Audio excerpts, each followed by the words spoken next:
হবে।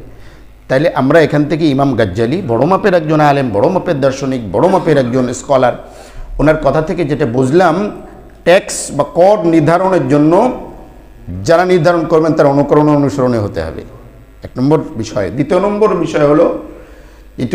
বিষয় হলো যেটা সাময়িকভাবে হতে হবে।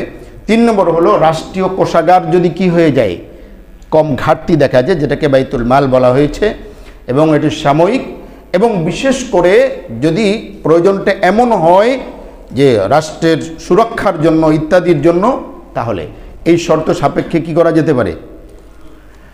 আল্লামা শামী রহমতুল্লাহি আলাইহি রদ্দুল মুখতারের মধ্যে উল্লেখ করেছেন ওয়াম্মা মা ইয়ারাহু মাসলাহাতান লিআম্মাতিন নাস, এটার সাথে আরও কিছু যুক্ত করেছেন, আম্মাতুন নাস সর্বসাধারণের কল্যাণ যেটার সাথে নিহিত, উনি উদ্ধৃতি দিয়েছেন, যেমন রাস্তাঘাট নির্মাণ করা, পুল নির্মাণ করা, রাস্তাঘাট নির্মাণ করা, এবং সাধারণের জন্য যদি কোনো ব্যবস্থাপনার প্রয়োজন পড়ে, তাহলে এই খাতে যদি রাষ্ট্রীয় কোষাগার যদি কি হয়ে যায়, ঘাটতি দেখা যায়, এক্ষেত্রে বিশেষ করে আল আগনিয়া ধনী শ্রেণীর জন্য, ধনী শ্রেণীর উপর এই রাষ্ট্রীয় কর বা দরিবা এটা নির্ধারণ করা যেতে পারে।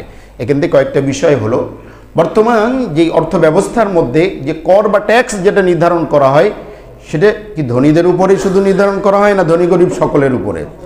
একটা বিষয় আপনি লক্ষ্য করুন, ধনীদের থেকে গরিবরাই বেশি এখানে উৎপীড়নের শিকার হয়ে থাকে, ঠিক না কথা? কেমনে? উদাহরণ দিই, ধরুন কোনো একটা প্রোডাক্টের উপরে কি করেছে, 5% ট্যাক্স বাড়িয়ে দিয়েছে, হ্যাঁ 5% ট্যাক্স বাড়িয়ে দিল।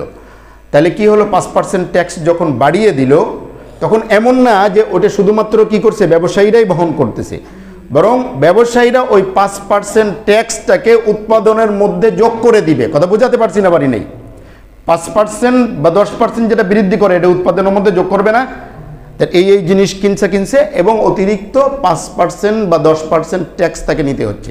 ওইটা নিয়ে টোটালটাকে উৎপাদন হিসেবে দেখায়, ওইটার উপরে তারা কি করতেছে, লাভ করতেছে, ঠিক না? তাহলে প্রকারান্তে ব্যবসায়ীরা কিন্তু তারা উসুল করে নিচ্ছে, ভুক্তভোগী হচ্ছে কারা? ভোক্তারা, সাধারণ মানুষ, আমি আপনি, আমাদের উপরে এটার চাপ পড়ছে নাকি পড়ছে না?